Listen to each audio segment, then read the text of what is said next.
시어머니가 내 아기를 바꿔치기 했다고요? 이혼 후 15년. 수천억대 로펌을 이끄는 이준혁은 노숙자센터 배식대 앞에서 믿을 수 없는 광경을 목격했습니다. 남루한 누더기 옷에 손톱 밑까지 때가 낀 채 떨고 있는 여자. 15년 전 명품 핸드백을 들고 고급 외제차를 타던 그 여자. 자신이 차갑게 이혼장을 내밀며 집에서 쫓아냈던 그녀. 바로 전처 오수연이었습니다. 하지만 진짜 충격은 그 다음이었습니다. 그녀 곁엔 자신과 똑 닮은 10살 소년이 있었고 수연은 준혁을 보자마자 오지 마세요. 당신 어머니가 우릴 죽일 거예요 라며 공포에 질려 도망쳤습니다. 그리고 준혁이 알게 된 진실은 상상을 초월했습니다. 시어머니는 며느리가 낳은 친손자를 몰래 빼돌려 버리고 돈으로 산 가짜 아기를 대신 들여놨으며 15년 뒤 진짜 친손자를 찾아내 불태워 죽이려 했다는 끔찍한 사실이었죠. 도대체 왜 친손자를 죽이려 한 걸까요? 사연 시작 전 무료로 할 수 있는 구독과 좋아요 부탁드리며 어디에서 듣고 계신지 댓글로 남겨주시면 반갑게 인사드리겠습니다. 침묵으로 가득 찬 서울의 어느 로펌 회의실. 이준혁은 45살의 나이에 모든 것을 이룬 남자였습니다. 대한민국 최고의 로펌 대표 변호사로서 화려한 성공 가도를 달렸죠. 하지만 그의 가슴 한구석엔 15년 동안 숨겨온 죄책감이 깊은 상처로 남아 있었어요. 바로 사랑했던 아내 오수연을 버렸다는 것이었습니다. 더구나 어느 날은 회의 중에 거래처 대표의 이름이 갑자기 떠오르지 않는 바람에 준혁의 입술이 굳게 닫혔고 이마에 식은땀이 맺히기도 했었죠. 그러니까 그의 목소리가 어색하게 흔들렸습니다. 회의실의 시선이 일제히 그에게 쏠렸어요. 몇 초간의 침묵이 영겁처럼 길게 느껴졌습니다. 김 사장님이시죠? 옆자리의 부대표가 재빨리 끼어들어 위기를 모면했습니다.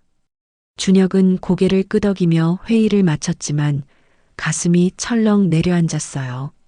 그날 밤 준혁은 어머니의 저택을 찾아갔습니다. 어머니 윤 회장은 거대한 소파에 앉아 차가운 눈빛으로 아들을 맞았어요. 어머니, 요즘 자꾸 이상해요. 이름이 기억나지 않고. 준혁의 목소리엔 두려움이 배어 있었습니다. 윤 회장의 입가에 차갑게 비웃는 미소가 스쳤어요. 역시 니도 네 아비 꼴이 되는구나. 그녀의 목소리는 날카로웠습니다. 네 아빠가 45에 처음 증상이 왔었어. 이름을 잊고 분노 조절이 안 되고 결국엔 미쳐 날뛰다 저 세상으로 가더라. 준혁의 얼굴이 하얗게 질렸습니다. 그게 무슨 말이에요? 가족성 알츠하이머야. 우리 집안 남자들은 대대로 40 중반부터 치매에 걸려. 네 할아버지도 네 아버지도 그렇게 갔지. 윤 회장의 말은 칼날처럼 차갑고 정확했습니다. 준혁은 무릎에 힘이 풀려 주저앉을 것 같았어요. 그럼 저도. 그래서 내가 15년 전에 네 전처를 내쫓은 거 아니냐? 고아 출신 사회복지사 따위와 자식을 낳았다간 병든 피가 대를 이어 퍼진단 말이다. 어머니의 얼굴엔 혐오와 경멸이 가득했습니다. 준혁의 머릿속에 15년 전의 기억이 칼날처럼 스쳐 지나갔어요. 그때 어머니는 책상 위에 진단서 하나를 던지셨었죠. 오수연, 희귀 유전병 복균자. 출산 시 치명적 위험. 그때 어머니는 말하길. 너 그 여자애랑 자식 낳으면 문제 있는 애가 태어나는데 가문의 수치를 만들 거냐 아니면 이혼할 거냐. 29살의 젊은 준혁은 공포에 떨며 수연을 포기했습니다.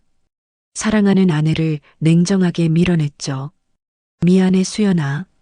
우리 헤어져. 수연의 눈물 젖은 얼굴이 떠오른 준혁은 가슴이 찢어지듯 아팠습니다. 준혁은 집으로 돌아와 서재 깊숙이 숨겨둔 낡은 봉투를 꺼냈어요. 15년 전 어머니가 건넨 진단서였습니다. 노랗게 바랜 종이를 펼치자 수연의 이름과 무시무시한 병명이 적혀 있었죠. 정말 수연이가 병을 가진 걸까? 준혁의 손이 부들부들 떨렸습니다. 하지만 이젠 돌이킬 수 없었어요.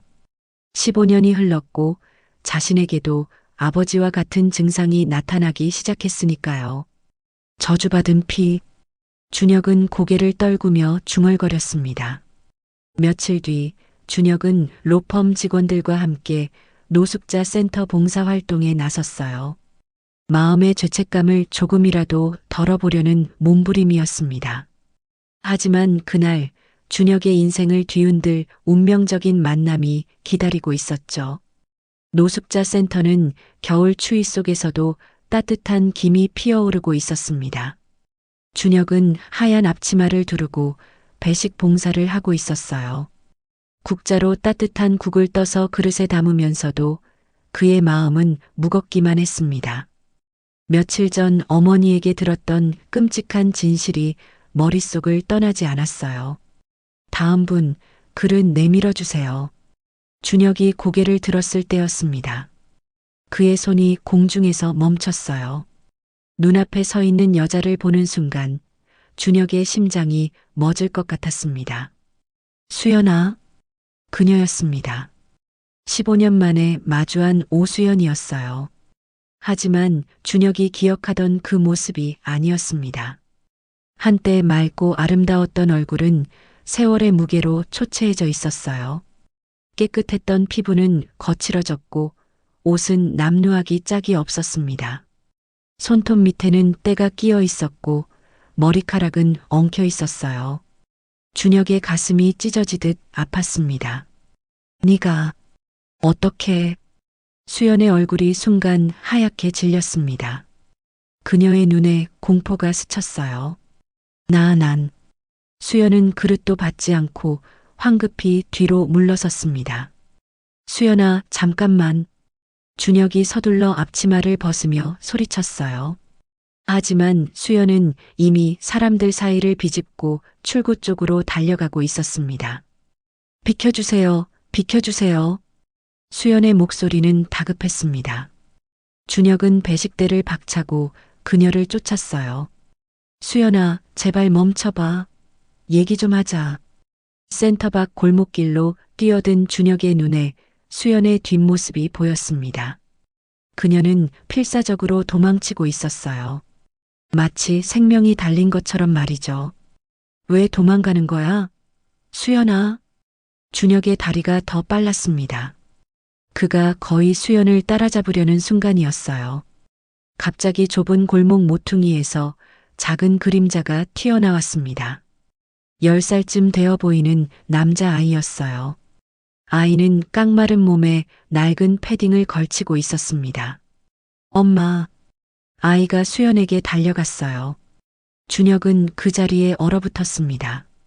아이의 얼굴을 보는 순간 온몸에 전율이 흘렀어요. 이게 무슨... 아이의 눈, 코, 인매, 이마의 생김새가 너무나 익숙했습니다. 바로 자신의 어린 시절 사진과 똑같았어요. 아니, 정확히 말하면 돌아가신 아버지의 젊은 시절 모습과 판박이었습니다. 저 아이가... 준혁의 입술이 바들바들 떨렸습니다. 수연은 아이의 손을 꽉 잡고 다시 뛰기 시작했어요. 가자, 준수야. 빨리. 엄마, 왜 그래? 아이가 뒤를 돌아보며 물었습니다. 그 순간 아이와 준혁의 시선이 마주쳤어요. 준혁은 아이의 눈빛에서 말로 표현할 수 없는 무언가를 느꼈습니다.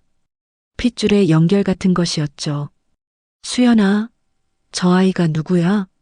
준혁이 다시 뛰기 시작했습니다. 하지만 수연과 아이는 이미 골목 끝으로 사라진 뒤였어요. 준혁은 그 자리에 멍하니 서서 거칠게 숨을 몰아쉬었습니다. 아들, 내 아들인가? 그의 목소리는 떨리고 있었어요. 그날 밤 준혁은 한잠도 자지 못했습니다. 아이의 얼굴이 계속해서 눈앞에 아른거렸어요.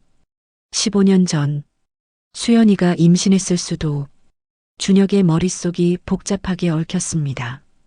어머니는 분명 수연이 유전병 보균자라고 했어요. 아이를 낳으면 문제 있는 애가 된다고 했죠. 하지만 그 아이는 멀쩡해 보였습니다. 어머니가 거짓말을 한 건가? 준혁의 주먹에 힘이 들어갔어요. 다음 날 아침 준혁은 노숙자 센터 주변을 샅샅이 뒤졌습니다. 인근의 쪽방촌과 고가도로 및 공원 벤치까지 모두 찾아다녔어요. 하지만 수연과 아이의 흔적은 어디에도 없었습니다. 도대체 어디로 간 거야? 준혁이 지친 발걸음으로 센터 앞으로 돌아왔을 때였어요. 센터 관리자가 그를 불렀습니다. 변호사님, 혹시 어제 도망간 그 여자분 찾으시는 거예요? 네, 아십니까? 준혁의 눈빛이 살아났습니다. 그분 가끔씩 이 근처에 오시긴 하는데요. 항상 애 데리고 다니시더라고요. 근데 참 이상한 게 관리자가 고개를 갸웃거렸어요. 뭐가 이상합니까? 그분 다른 노숙자들이랑 달라요. 말투도 교양 있고 글씨도 또박또박 잘 쓰시고. 근데 왜 저렇게 사시는지. 그리고요? 애가 많이 아픈가 봐요. 한 번은 애가 기침을 심하게 해서 쓰러진 적이 있거든요. 그때 그 어머니가 필사적으로 애를 부축하면서 우는 모습이 정말 안쓰러웠어요. 준혁의 가슴이 철렁 내려앉았습니다. 아이가 아프다고요? 네, 희귀병인가 봐요. 그분이 애 약값 때문에 엄청 힘들어 하시더라고요. 관리자의 말을 듣는 순간 준혁의 머릿속에 퍼즐 조각이 맞춰지기 시작했어요. 수연이 노숙자가 된 이유, 아이를 데리고 숨어 사는 이유, 그리고 자신을 피하는 이유까지. 혹시 그 사람이 어디 사는지 아십니까? 정확히는 모르는데 북쪽 폐공장 쪽에서 본 적이 있어요. 준혁은 곧장 차에 올라탔습니다. 폐공장 지대로 향하는 내내 그의 심장은 미친 듯이 뛰었어요. 해가 뉘엿뉘엿 지고 있었습니다. 낡은 공장 건물들 사이로 차를 몰던 준혁의 눈에 한 건물이 들어왔어요. 깨진 유리창 사이로 희미한 불빛이 새어나오고 있었습니다. 준혁은 조심스럽게 차에서 내려 건물에 다가갔어요. 삐걱거리는 철문을 열고 안으로 들어갔습니다. 계단을 올라가는데 위층에서 목소리가 들려왔어요. 준수야, 조금만 참아. 엄마가 내일 약 꼭 구해올게. 수연의 목소리였습니다. 떨리고 있었어요. 엄마, 괜찮아. 나 안 아파. 아이의 목소리는 가늘게 떨렸습니다. 준혁은 계단참에 멈춰 섰어요. 가슴이 터질 것 같았습니다. 저 안에 자신의 아들이 있을지도 모른다는 생각에 다리가 떨렸어요. 하지만 준혁은 그날 안으로 들어가지 못했습니다. 무엇을 어떻게 말해야 할지, 어떤 얼굴로 그들을 마주해야 할지 알 수 없었으니까요. 준혁은 조용히 건물을 빠져나와 차 안에 앉았습니다. 핸들을 꽉 움켜쥔 채 고개를 떨구었어요. 수연아, 내가 당신에게 대체 무슨 짓을 한 거야? 그의 눈에서 뜨거운 눈물이 흘러내렸습니다. 15년 만에 처음 흘리는 눈물이었죠. 그날 밤 준혁은 사설탐정 사무소에 전화를 걸었습니다. 오수연이라는 사람의 15년간 행적을 모두 조사해 주십시오. 그리고 준혁은 잠시 망설이다 입을 열었어요. 저와의 친자 확인이 가능한 방법도 알아봐 주시기 바랍니다. 전화를 끄는 준혁의 얼굴은 결연했습니다. 진실을 밝혀내야 했어요. 어머니가 무슨 짓을 했는지, 저 아이가 정말 자신의 아들인지 확인해야 했습니다. 그리고 만약 정말 자신의 아들이라면 내가 반드시 책임질게, 수연아. 준혁은 어둠 속에서 조용히 다짐했습니다. 사흘 후 준혁의 핸드폰이 울렸습니다. 사설탐정이었어요. 변호사님, 큰일 났습니다. 오수연 씨가 머물던 폐공장에 불이 났어요. 뭐라고요? 준혁은 서류를 집어던지고 자리에서 벌떡 일어났습니다. 심장이 미친 듯이 뛰었어요. 지금 소방차가 출동했는데 안에 사람이 있다고 합니다. 내가 지금 바로 갑니다. 준혁은 차 키를 움켜쥐고 사무실을 뛰쳐나갔어요. 도로를 미친 듯이 달렸습니다. 신호등 따위는 눈에 들어오지도 않았어요. 폐공장 앞에 도착했을 때 이미 소방차 3대가 출동해 있었습니다. 검은 연기가 하늘 높이 치솟고 있었어요. 수연아, 준수야. 준혁이 건물 쪽으로 달려가려 했습니다. 소방관이 급히 그를 붙잡았어요. 안 됩니다. 위험합니다. 안에 사람이 있어요. 여자랑 아이가. 저희가 구조하겠습니다. 물러나 계세요. 준혁은 이를 악물었습니다. 무기력하게 서서 불타는 건물을 바라볼 수밖에 없었어요. 그때였습니다. 건물 뒤편에서 수연이 아이를 업고 비틀거리며 나오는 게 보였어요. 수연아. 준혁이 달려갔습니다. 수연은 온몸이 그을음으로 뒤덮여 있었어요. 아이는 의식을 잃은 채 축 늘어져 있었습니다. 준수야. 준수야, 정신 차려. 수연의 목소리는 절규에 가까웠어요. 준혁이 수연을 부축하려 했습니다. 하지만 수연은 그를 밀쳐냈어요. 오지 마. 당신 때문이야. 당신 때문에 우리가 이렇게 된 거라고요. 수연의 눈에서 눈물이 주르르 흘러내렸습니다. 수연아, 내가 당신이 우릴 찾아다니니까 그 사람들이 알아챈 거야. 우릴 없애려고 불을 지른 거라고. 수연의 말에 준혁은 얼어붙었습니다. 그 사람들이라니. 누구 말이야? 하지만 수연은 대답하지 않았어요. 곧 구급차가 도착했습니다. 응급구조사들이 아이를 들것에 옮겼어요. 맥박이 약합니다. 급히 이송해야 합니다. 수연이 구급차에 함께 올라타려 했습니다. 준혁도 따라 올라타려 했어요. 변호사님은 응급구조사가 난색을 표했습니다. 저는 아이의 아버지입니다. 준혁의 목소리는 단호했어요. 수연이 준혁을 쏘아봤습니다. 하지만 지금은 아이가 급했어요. 병원으로 가는 내내 준혁은 수연을 지켜봤습니다. 수연은 아이의 손을 꽉 잡고 있었어요. 제발, 제발 살려주세요. 그녀의 입술은 파랗게 질려 있었습니다. 병원 응급실 앞이었습니다. 의사가 나와 심각한 얼굴로 말했어요. 아이가 희귀 혈액암을 앓고 있네요. 연기 흡입으로 상태가 매우 악화됐습니다. 치료할 수 있습니까? 준혁이 급히 물었습니다. 골수 이식이 필요합니다. 하지만 적합한 공여자를 찾기가. 제 골수를 쓰십시오. 친자 검사를 해보시면 알 겁니다. 준혁의 말에 수연이 고개를 돌렸어요. 안 돼요. 수연의 목소리는 차가웠습니다. 수연아, 지금이. 당신한테 절대 신세 안 질 거야. 그러다간 우리 모두 죽어. 수연은 고개를 저었어요. 눈빛엔 깊은 두려움이 서려 있었습니다. 준혁은 의사를 따로 불러냈어요. 몰래 친자 검사를 해주실 수 있습니까? 제 DNA와 저 아이의 DNA를. 환자 보호자 동의 없이는. 제발입니다. 아이를 살려야 합니다. 준혁의 간절함에 의사가 망설이다 고개를 끄덕였어요. 그날 밤 준혁은 병원 로비 의자에 앉아 있었습니다.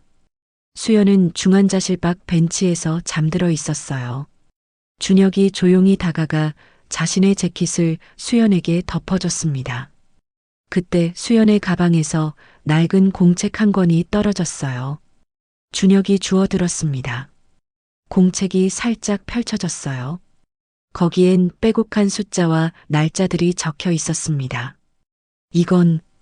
준혁의 눈이 커졌습니다. 회사명, 금액, 비밀 계좌 번호들이었어요. 어머니 윤 회장이 운영하는 재단과 계열사 이름들이 보였습니다. 어머니의 비자금 장부. 준혁의 손이 떨렸어요. 더 넘겨보니 병원 이름도 나왔습니다. 세브란스 병원 환자명 이준혁의 부, 진단서 조작대가 3억. 준혁의 얼굴이 하얗게 질렸습니다. 아버지의 진단서를 조작했다고? 더 읽어 내려가자 충격적인 내용이 나왔어요. 오수연 가짜 유전병 진단서 작성 2억. 산부인과 협력, 신생아 바꿔치기 5억. 준혁은 공책을 떨어뜨릴 뻔했습니다. 어머니가 모든 것을 조작했던 거예요. 수연의 병도 아이를 바꿔치기 한 것도 모두 어머니의 계획이었습니다. 이게 대체... 그때 수연이 잠에서 깼어요. 공책을 든 준혁을 보자 화들짝 놀랐습니다. 그걸 왜 보고 있어? 수연이 달려와 공책을 낚아챘어요. 수연아, 이게 대체 뭐야? 어머니가 당신의 진단서를 조작했다는 게 사실이야? 몰라. 아무것도 모른다고. 수연은 공책을 가방 깊숙이 넣었습니다. 당신은 15년 전에 나를 버렸어. 그걸로 끝난 거야. 이제 우리 일에 끼어들지 마. 하지만 준수가 내 아들이라면. 아니야. 수연이 소리쳤습니다. 복도가 울렸어요. 준수는 내 아들이야. 당신 아들이 아니라고. 그러니까 제발 우리를 찾지 마. 수연의 목소리는 떨리고 있었습니다. 준혁은 그녀의 눈을 똑바로 봤어요. 거기엔 거짓말이 아니라 두려움이 가득했습니다. 수연아, 너 지금 누군가를 두려워하고 있는 거 아니야? 수연이 입술을 깨물었어요. 대답하지 않았습니다. 다음 날 아침 준혁의 사무실에 한 통의 택배가 도착했습니다. 보낸 사람은 없었어요. 상자를 열자 USB 하나가 들어 있었습니다. 준혁이 컴퓨터에 꽂았어요. 영상이 재생됐습니다. 폐공장 주변을 배회하는 수상한 남자들이 보였어요. 그들은 건물 주변에 뭔가를 뿌리고 있었습니다. 기름이었어요. 그리고 불을 질렀습니다. 준혁의 주먹이 떨렸어요. 고해 방화. 영상 마지막에 검은 세단이 나왔습니다. 그 차의 번호판이 선명하게 찍혀 있었어요. 준혁은 그 번호를 알고 있었습니다. 어머니 회사 소유의 차량이었어요. 어머니가 살인을 사주했단 말인가. 준혁은 책상을 내리쳤습니다. 휴대폰이 울렸어요. 모르는 번호였습니다. 여보세요? 이준혁 변호사님, 저를 기억하십니까? 낮고 떨리는 여자 목소리였어요. 누구시죠? 저는 강민아라고 합니다. 15년 전 제 아기를 준혁 씨 어머니 윤 회장님께 넘긴 사람이에요. 준혁의 심장이 쿵 내려앉았습니다. 뭐라고요? 제 아들을 돈을 받고 윤 회장님께 드렸어요. 그 아이가 지금 변호사님 집에서 자라고 있을 겁니다. 그게 무슨... 제발 저 좀 만나주세요. 제가 모든 걸 말씀드릴게요. 윤 회장님이 어떻게 오수연 씨의 아기를 빼돌리고 제 아기를 대신 넣었는지. 강민아의 목소리는 울먹이고 있었어요. 지금 어디 계십니까? 준혁이 급히 물었습니다. 해화동 작은 카페예요. 제발 빨리 와주세요. 윤 회장님이 알면 저도 죽을지 몰라요. 전화가 끊겼습니다. 준혁은 재킷을 걸치고 사무실을 뛰쳐나갔어요. 머릿속이 복잡했습니다. 어머니가 신생아를 바꿔치기 했다는 것. 수연이 15년간 진짜 아들을 키우며 숨어 살았다는 것. 그리고 어머니가 그들을 제거하려 했다는 것. 도대체 왜 이런 짓을 한 거죠, 어머니? 준혁의 눈에서 분노의 눈물이 흘렀습니다. 카페에 도착했을 때 창가 구석에 앉은 여자가 보였어요. 마르고 초췌한 얼굴이었습니다. 준혁이 다가가 앉았어요. 강민아 씨입니까? 여자가 고개를 끄덕였습니다. 그녀의 눈가엔 멍이 들어 있었어요. 윤 회장님한테 맞았어요. 제가 양심의 가책을 느낀다는 걸 눈치채셨나 봐요. 미나가 떨리는 손으로 봉투 하나를 꺼냈습니다. 이 안에 모든 증거가 있어요. 친자 확인서 원본, 돈 받은 통장 사본, 그리고 미나가 또 다른 서류를 꺼냈어요. 오수연 씨 아들의 유전자 검사 조작 지시서예요. 윤 회장님이 직접 서명하신 거예요. 준혁은 서류를 받아들었습니다. 손이 부들부들 떨렸어요. 왜 이제야 말씀하시는 겁니까? 제 아들이 윤 회장님 집에서 자라면서 행복할 줄 알았어요. 그런데 그 집 분위기가 너무 차갑더라고요. 사랑 같은 게 없어요. 미나의 눈에서 눈물이 떨어졌습니다. 그러던 중에 우연히 오수연 씨를 봤어요. 노숙자처럼 살면서도 아들을 그렇게 사랑하는 모습을 제가 빼앗은 거잖아요. 그분의 아들을. 미나는 얼굴을 감싸쥐고 흐느꼈어요. 준혁은 아무 말도 할 수 없었습니다. 제발 오수연 씨께 전해주세요. 미안하다고. 정말 미안하다고.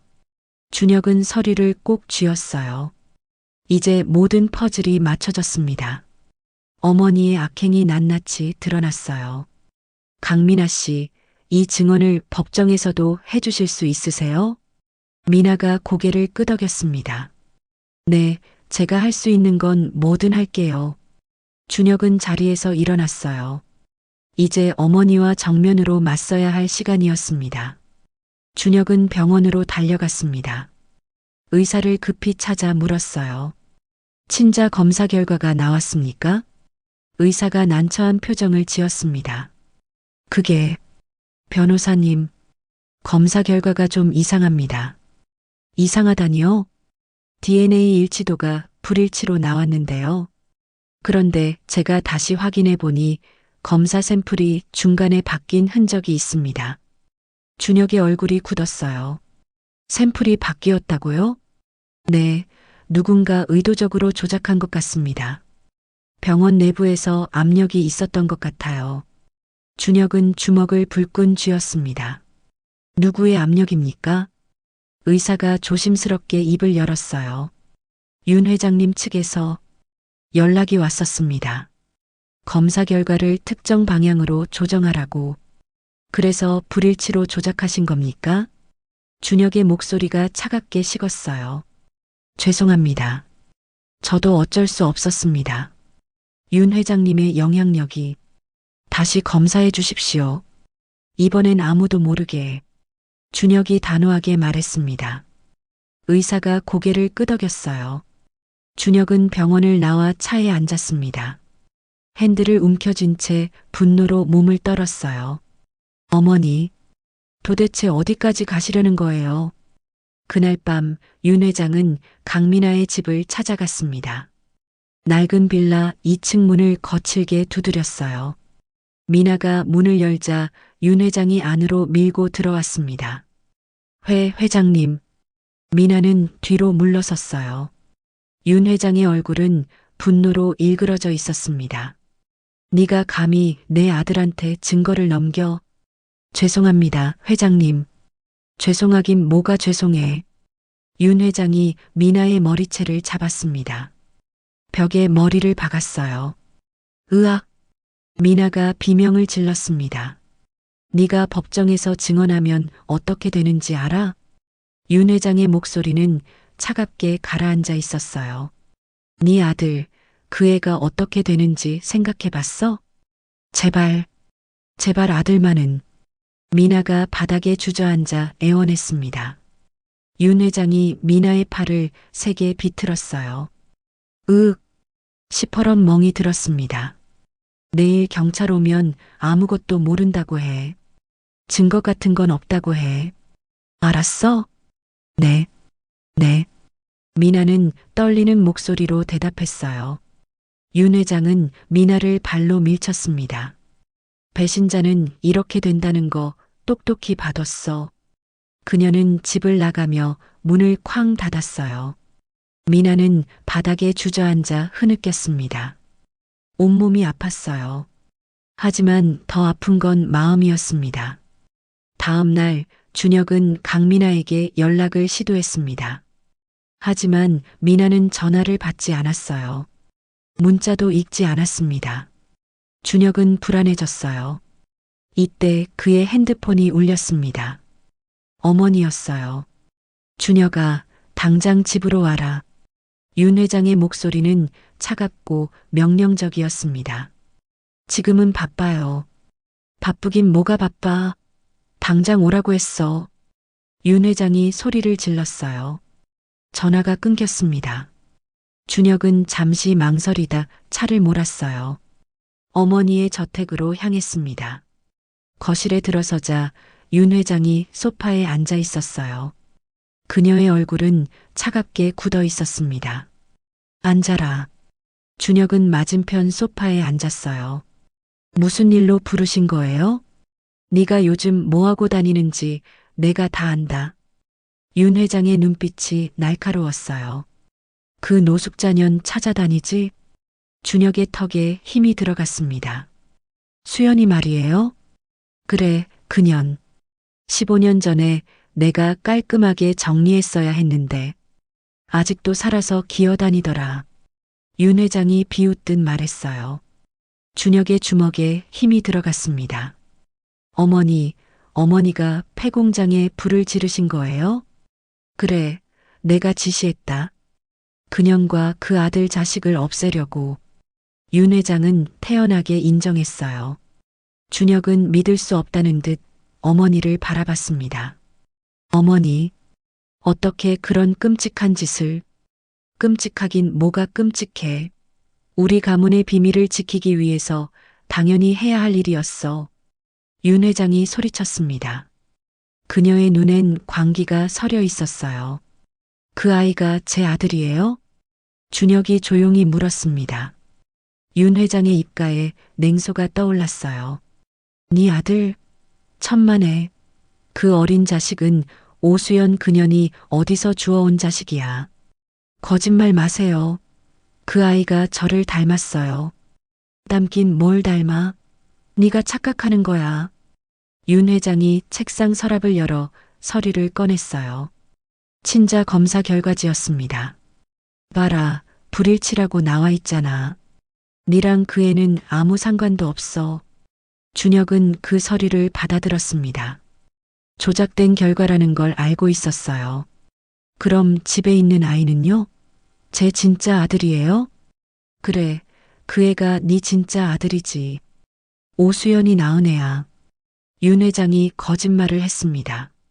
준혁은 어머니의 눈을 똑바로 봤어요. 어머니, 저 이미 다 알고 있어요. 뭘 안다는 거야? 강민아 씨를 만났어요.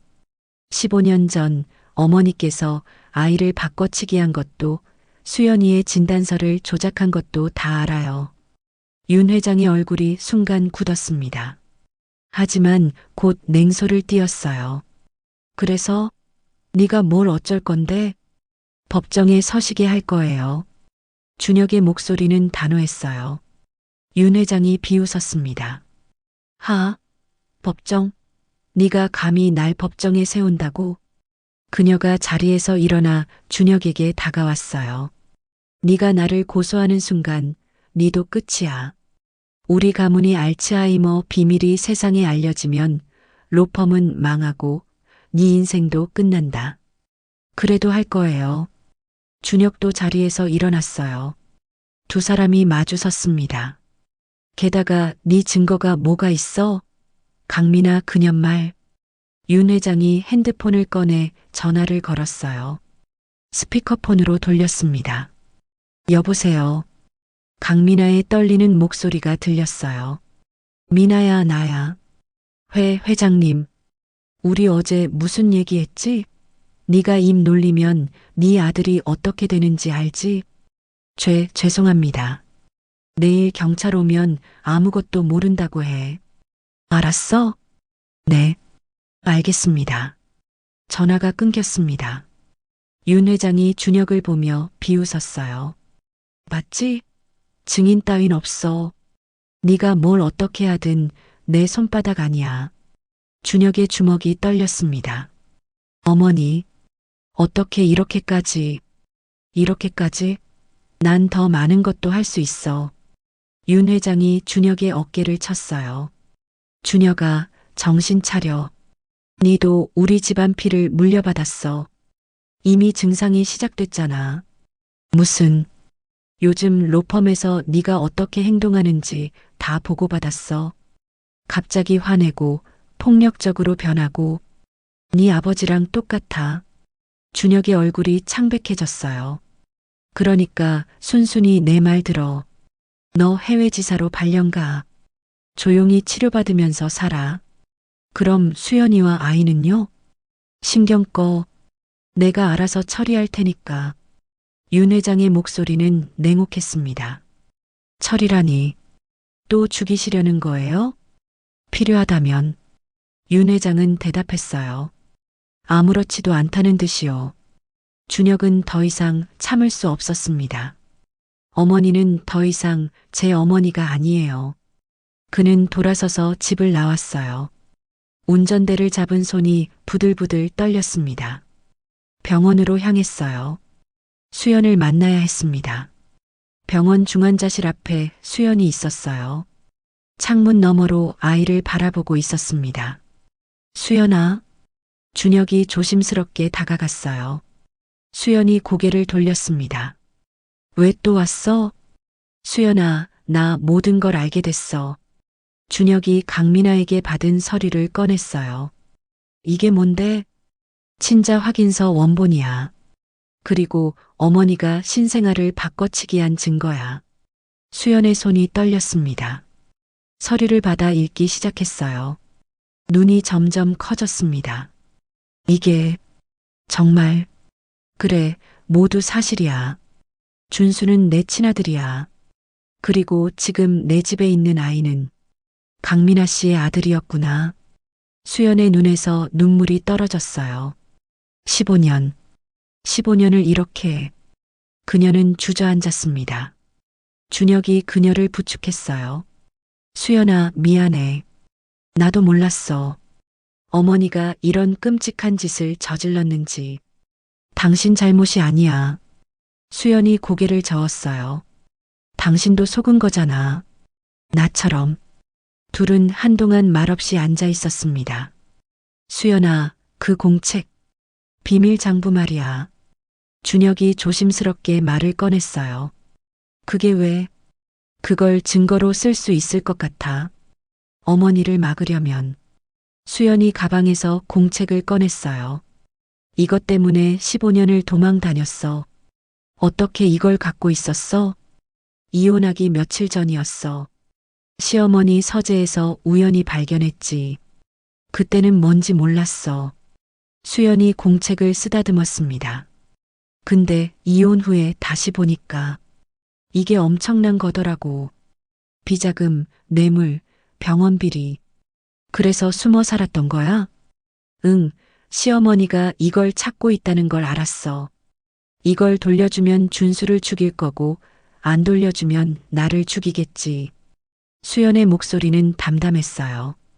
그래서 노숙자가 된 거야. 사람들 눈에 띄지 않으려고. 준수병원 기록도 남기지 않으려고. 준혁의 가슴이 미어졌습니다. 미안해. 정말 미안해. 사과는 됐어. 수연이 준혁을 똑바로 봤어요. 지금 중요한 건 준수를 살리는 거야. 골수 이식이 필요하다고 했지? 응, 내가 할게. 하지만 시어머니가 가만히 있을까? 분명 방해할 거야. 수연의 말이 맞았습니다.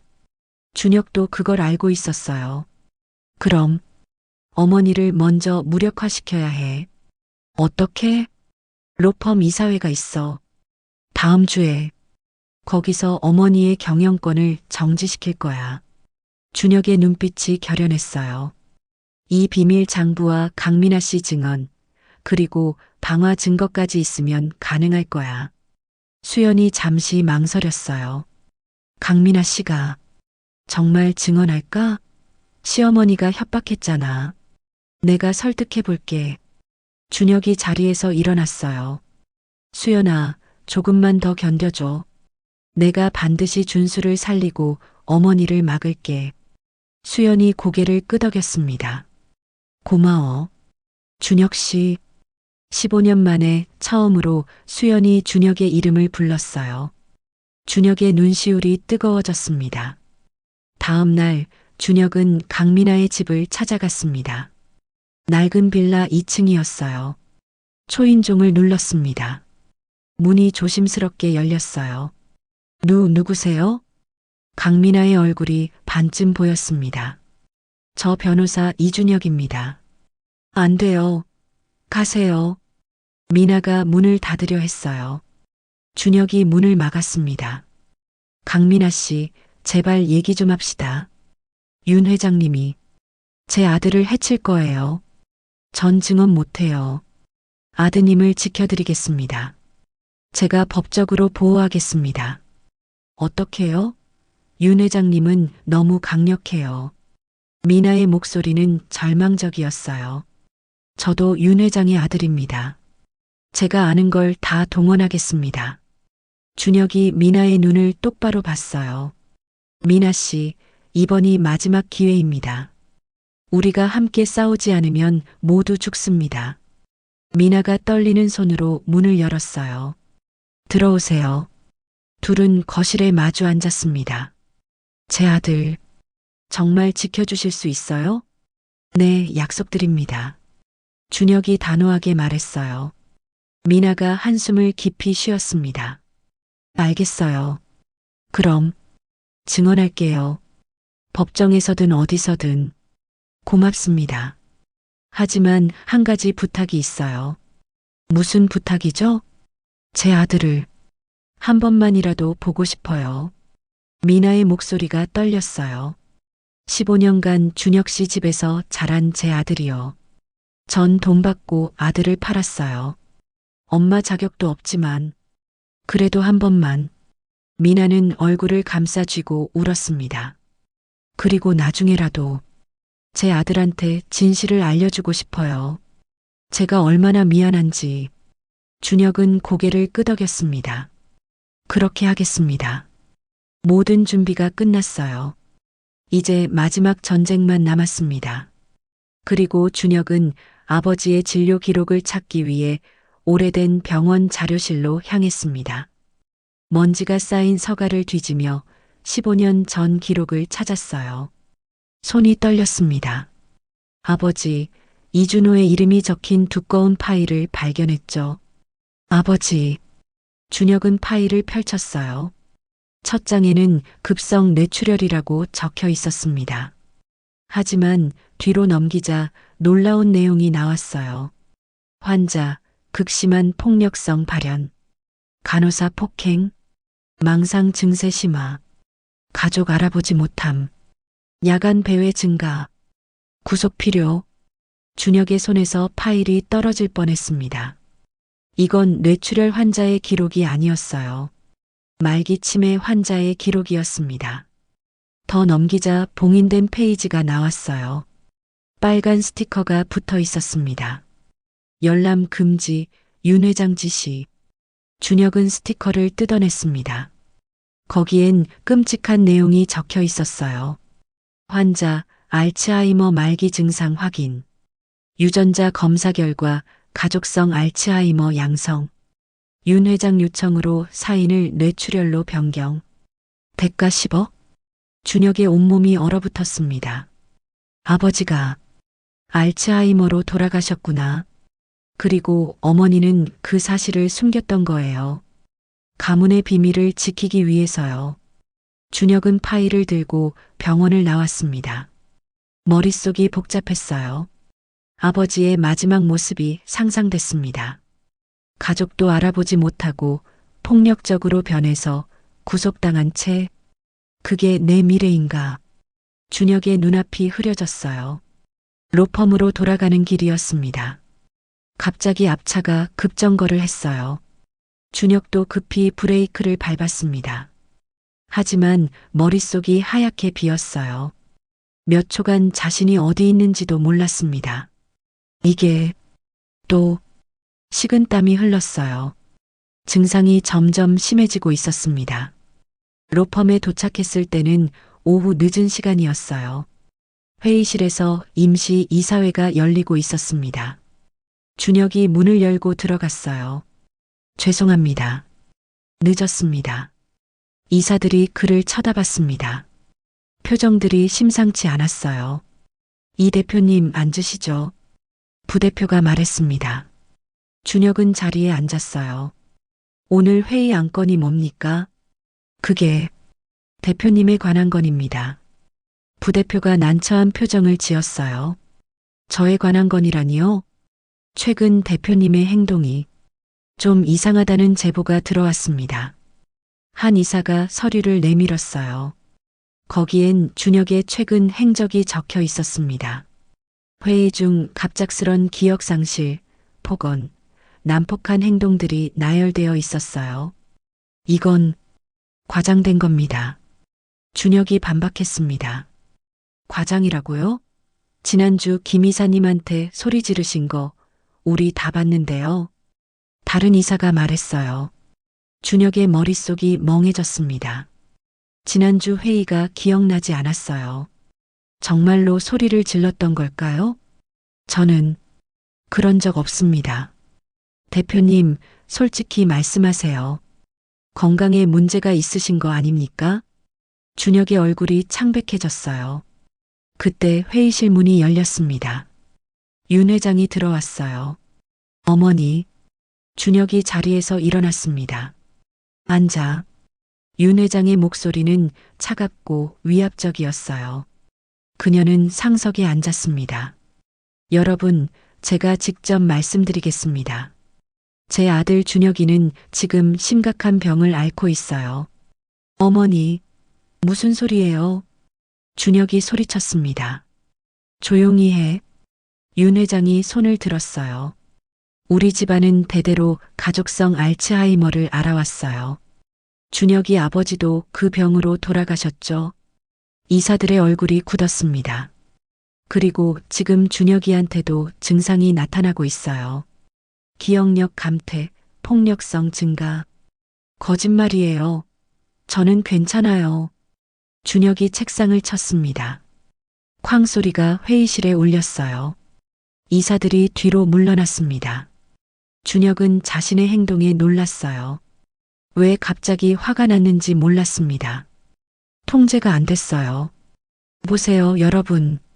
저렇게 감정 조절이 안 되는 겁니다. 윤 회장이 조용히 말했어요. 그러니 준혁이는 당분간 로펌 경영에서 손을 떼야 해요. 치료에 전념하도록. 안 돼요, 어머니. 준혁이 다시 소리쳤어요. 목소리가 떨렸습니다. 이건 어머니의 계획이잖아요. 저를 쫓아내려는 거죠. 쫓아내다니. 난 네 건강을 걱정하는 거야. 윤 회장의 목소리는 부드러웠지만 차갑게 식어 있었어요. 여러분, 투표로 결정하시죠. 준혁이를 임시 해임하고 제가 경영을 맡는 것에 찬성하시는 분? 이사들이 하나둘 손을 들었습니다. 준혁은 믿을 수 없다는 표정으로 그들을 바라봤어요. 여러분, 저를 믿어주세요. 하지만 결국 과반수가 찬성했습니다. 그럼 결정됐네요. 준혁아, 너는 해외 지사로 가. 거기서 조용히 치료받아. 윤 회장이 일어서며 말했어요. 안 가요. 준혁이 고개를 저었습니다. 그럼 네 마음대로 해. 하지만 로펌에는 발도 들여놓지 마. 윤 회장은 회의실을 나갔어요. 이사들도 하나둘 자리를 떴습니다. 준혁은 홀로 남았습니다. 텅 빈 회의실에서 그는 무릎에 힘이 풀려 주저앉았어요. 내가 정말 병에 걸린 건가? 손이 떨렸습니다. 아버지처럼 되는 걸까요? 폭력적으로 변하고 가족도 알아보지 못하고. 그날 밤 준혁은 집에 돌아왔습니다. 거실에는 가짜 아들이 숙제를 하고 있었어요. 아빠, 왜 이렇게 늦으셨어요? 아이가 웃으며 물었습니다. 준혁은 아이를 바라봤어요. 이 아이는 자신의 친아들이 아니었습니다. 강민아의 아들이었죠. 하지만 15년간 아들로 키워왔어요. 미안하구나. 일이 좀 있었어. 준혁이 아이의 머리를 쓰다듬었습니다. 아빠, 괜찮으세요? 얼굴이 안 좋으신 것 같은데. 응, 괜찮아. 준혁은 웃으려 했지만 입가가 떨렸어요. 방으로 들어가 침대에 누웠습니다. 천장을 멍하니 바라봤어요. 내가 무엇을 위해 살아왔나? 눈물이 흘러내렸습니다. 다음 날 아침 준혁의 핸드폰이 울렸습니다. 수연이었어요. 준혁 씨, 준수 상태가 안 좋아. 빨리 와줘. 지금 갈게. 준혁은 서둘러 병원으로 달려갔어요. 중환자실 앞에 수연이 울고 있었습니다. 어떻게 된 거야? 갑자기 열이 40도까지 올라갔어. 의사 선생님이 골수 이식을 더 미루면 안 된대. 수연의 목소리는 절박했어요. 내가 바로 검사 받을게. 준혁이 의사를 찾아갔습니다. 하지만 의사의 대답은 충격적이었어요. 변호사님, 죄송하지만 골수 기증이 어려울 것 같습니다. 왜죠? 제가 친아버지인데요. 최근 검사 결과를 보니 변호사님의 백혈구 수치가 비정상적으로 낮습니다. 골수 기증 시 변호사님 건강에 심각한 위험이 상관없습니다. 해주십시오. 준혁이 단호하게 말했어요. 하지만 제발입니다. 제 아들을 살려야 합니다. 의사가 망설이다 고개를 끄덕였어요. 알겠습니다. 하지만 위험 부담은 감수하셔야 합니다. 준혁은 수연에게 돌아왔습니다. 골수 이식할게. 내일 수술 준비하래. 정말이야? 수연의 눈에서 희망이 반짝였어요. 고마워, 준혁 씨. 정말 괜찮아. 내 아들인데 당연한 거지. 준혁이 웃었습니다. 수연이 준혁의 손을 잡았어요. 준혁 씨, 당신 많이 힘들지? 응? 로펌에서 해임됐다는 소식 들었어. 시어머니가 당신한테도 그런 짓을 하다니. 수연의 목소리는 떨렸습니다. 괜찮아. 내가 감당할게. 미안해. 나 때문에. 아니야. 어머니 때문이야. 수연이 잘못이 아니야. 준혁이 수연의 손을 꽉 잡았어요. 둘은 한동안 말없이 앉아 있었습니다. 그날 밤 준혁에게 또 이상한 전화가 걸려왔어요. 윤 회장이었습니다.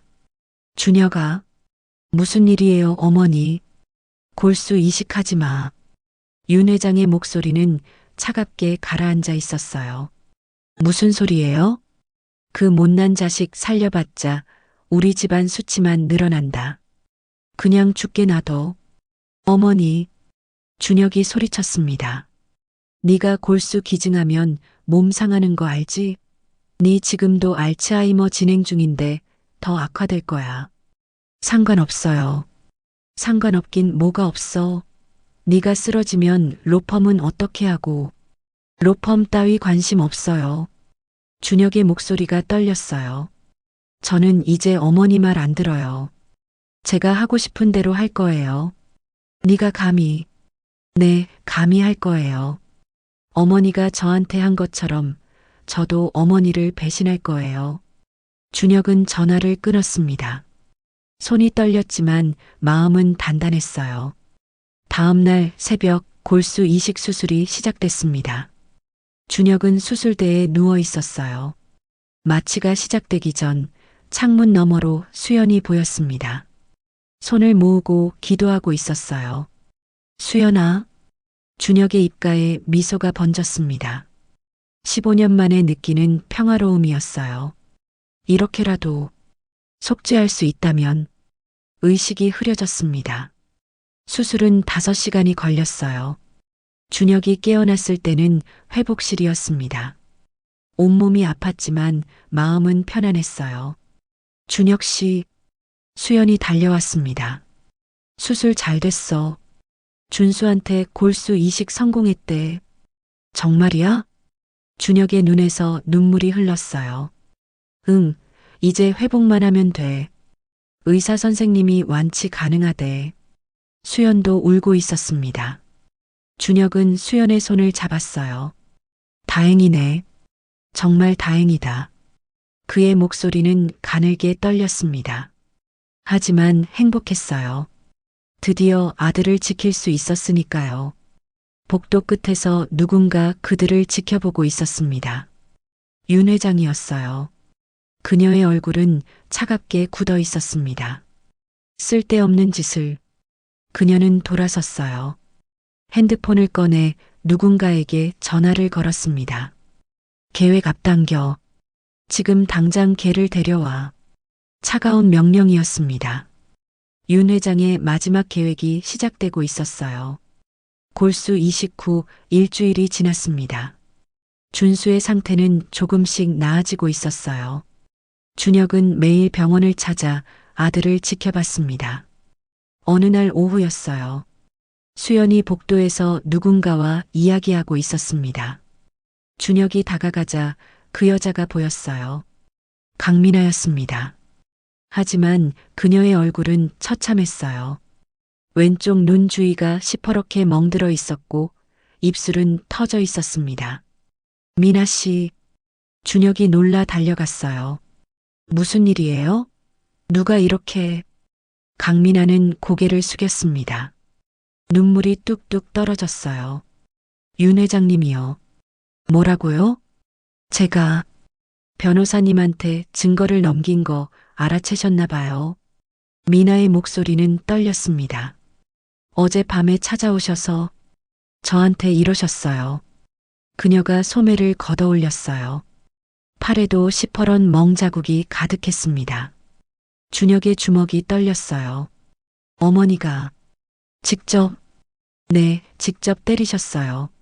제 머리채를 잡고 벽에 박으면서 미나가 흐느꼈습니다. 배신자는 이렇게 된다고, 제 아들도 죽이겠다고. 수연이 미나를 부축했어요. 미나 씨, 괜찮아요.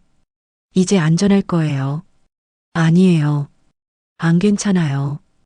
회장님은 정말로 제 아들을 죽일 거예요. 미나가 고개를 저었습니다.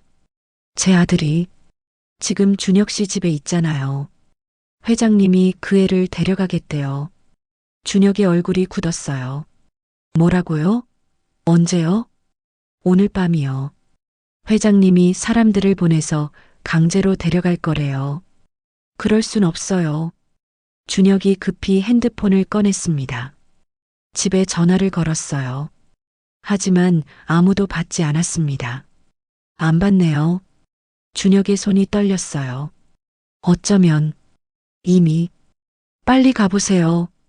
수연이 준혁을 밀었습니다. 준혁은 병원을 뛰쳐나갔어요. 차를 몰아 집으로 향했습니다. 신호등 따위는 신경 쓰지 않았어요. 집에 도착했을 때 대문이 열려 있었습니다. 이상하다. 준혁이 집 안으로 들어갔어요. 거실이 엉망진창이었습니다. 소파는 뒤집혀 있었고 꽃병은 깨져 있었어요. 이게 무슨... 그때 방에서 소리가 들렸습니다. 나요. 저 안 가요. 아이의 목소리였어요. 준혁이 계단을 뛰어 올라갔습니다. 아이 방 문이 열려 있었어요. 안에는 검은 양복을 입은 남자 둘이 아이를 끌고 있었습니다. 누구야? 준혁이 소리쳤어요. 남자들이 돌아봤습니다. 윤 회장님 지시입니다. 비켜주십시오. 내 아들인데 어딜 데려가. 준혁이 달려들었어요. 남자 하나를 밀쳤습니다. 하지만 다른 남자가 준혁의 팔을 붙잡았어요. 대표님, 저항하지 마세요. 남자의 힘이 셌습니다. 준혁은 뿌리쳐 내려 했지만 쉽지 않았어요. 아빠. 아이가 울면서 손을 뻗었습니다. 그 순간이었어요. 준혁의 머릿속에 뭔가가 터졌습니다. 아버지의 진료 기록에 있던 내용이 떠올랐어요. 극심한 폭력성 발현. 자신도 모르게 힘이 솟아났습니다. 준혁은 남자의 팔을 강하게 비틀었어요. 으악! 남자가 비명을 지르며 쓰러졌습니다. 다른 남자가 달려들었지만 준혁은 그를 밀쳐냈어요. 놀라운 힘이었습니다. 아빠, 무서워요. 아이가 떨며 준혁을 바라봤어요. 준혁은 그제야 정신이 들었습니다. 자신의 손을 봤어요. 떨리고 있었습니다. 미안하다. 준혁이 아이를 꽉 안았어요. 괜찮아. 아빠가 지켜줄게. 남자들은 서둘러 도망쳤습니다. 준혁은 경찰에 신고를 했어요. 하지만 마음 한구석이 무거웠습니다. 자신 안에 있는 폭력성이 두려웠어요. 아버지처럼 되는 걸까요? 다음 날 강민아가 준혁의 사무실로 찾아왔습니다. 얼굴의 멍은 더 심해져 있었어요. 민아 씨, 괜찮으세요? 아니요. 전혀 괜찮지 않아요. 민아가 의자에 주저앉았습니다. 회장님이 또 전화하셨어요. 제 아들을 인질로 잡겠대요. 그럴 순 없어요. 제가 보호하겠습니다. 어떻게요? 회장님은 너무 강력해요. 경찰도 법원도 다 회장님 편이에요. 미나의 목소리는 절망적이었습니다. 준혁은 잠시 생각했어요. 미나 씨, 제게 한 가지 방법이 있어요. 뭔데요? 다음 주에 로펌 정기 이사회가 열려요. 거기서 어머니의 모든 범죄를 폭로하는 거예요. 하지만 증거가 부족하잖아요. 수연 씨가 가진 비밀 장부가 있어요. 그리고 미나 씨의 증언도 있고요. 준혁이 미나의 손을 잡았어요. 미나 씨, 법정에서 증언해 주실 수 있어요? 미나가 고개를 들었습니다. 눈에는 두려움이 가득했지만 그 안에 작은 결기도 보였어요. 제가 정말 도움이 될까요? 네, 꼭 필요해요. 미나 씨의 증언이 가장 중요해요. 알겠어요. 제가 할게요. 미나가 눈물을 닦았습니다. 그런데 한 가지 부탁이 있어요. 말씀하세요. 제 아들을 오수연 씨한테 드리고 싶어요. 미나의 목소리가 떨렸어요. 제가 낳긴 했지만 진짜 엄마는 아니잖아요. 전 돈을 받고 아이를 팔았어요. 눈물이 주르르 흘러내렸습니다. 그동안 제 아들이 수연 씨 품에 있었다면 얼마나 사랑받았을까요? 미나 씨, 전 자격이 없어요.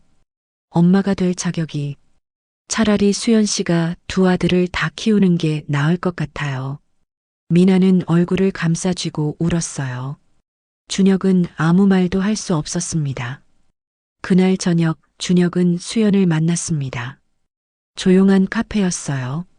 미나 씨가 그런 말을 했어? 수연이 놀란 표정으로 물었습니다. 응, 자기 아들을 너한테 맡기고 싶대. 하지만 그건 수연은 난처한 표정을 지었어요. 내가 어떻게 남의 아들을. 수연아, 그 아이도 피해자야. 어머니 때문에 친엄마와 떨어진 거야. 준혁이 수연의 손을 잡았습니다. 그리고 우리가 다시 가족이 된다면 두 아이 모두 우리 아들이 되는 거 아니야? 수연의 눈이 커졌어요. 다시 가족이라고? 응, 실은 나 수연이를 다시 사랑하고 있어. 준혁의 목소리는 떨렸습니다. 15년 전 내가 저질렀던 실수를 바로잡고 싶어? 제발 나한테 기회를 줘. 수연의 눈에서 눈물이 흘렀어요. 준혁 씨, 나 알츠하이머에 걸렸어. 아마 몇 년 못 갈 거야. 하지만 준혁이 수연의 손을 더 꽉 잡았습니다. 그 짧은 시간이라도 수연이 곁에서 보내고 싶어? 진짜 남편으로, 진짜 아버지로. 수연은 얼굴을 감추고 울음을 참으려 했지만 소용없었습니다. 준혁 씨, 나도 알아. 내가 수연이한테 얼마나 큰 상처를 줬는지. 용서받을 자격도 없다는 거. 아니야. 수연이 고개를 저었어요. 준혁 씨 피해자야 시어머니한테 속은 거잖아. 그녀는 준혁의 얼굴을 마주 봤습니다. 눈물로 젖은 얼굴이었어요. 난 준혁 씨를 미워한 적 없어.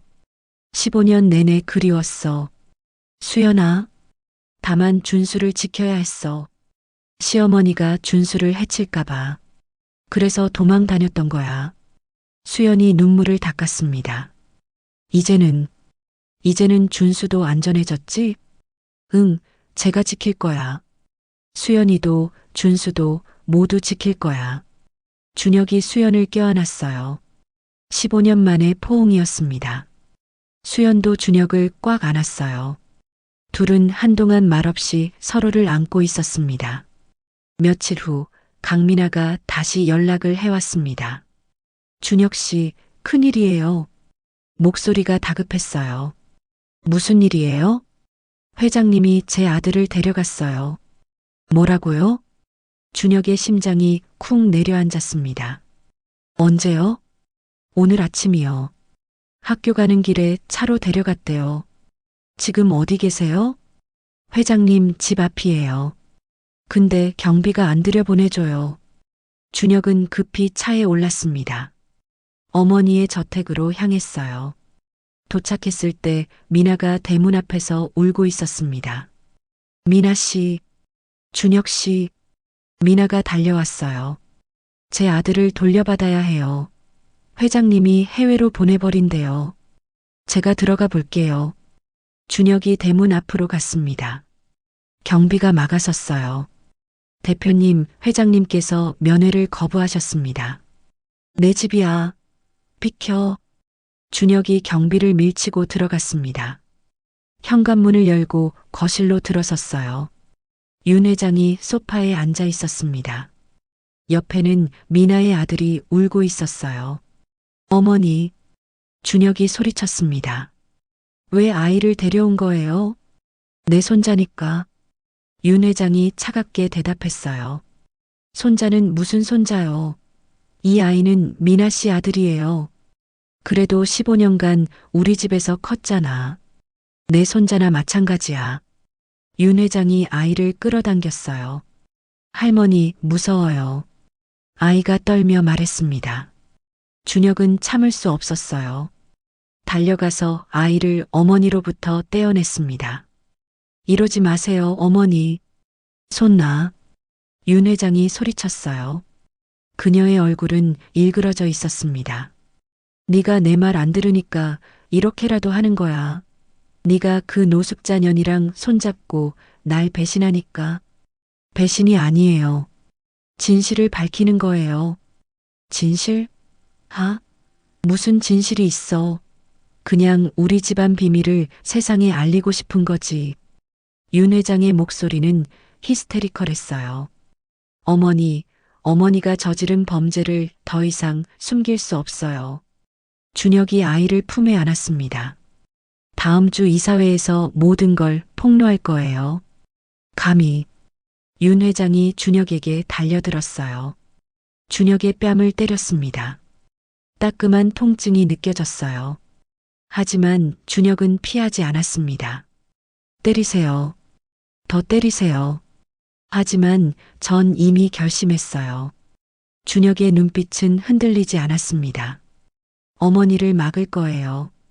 더 이상 누구도 다치지 않게. 윤 회장은 헐떡이며 뒤로 물러섰어요. 네가 감히. 네, 감히 할 거예요. 준혁은 아이를 안고 집을 나왔습니다. 밖에서 미나가 기다리고 있었어요. 아들.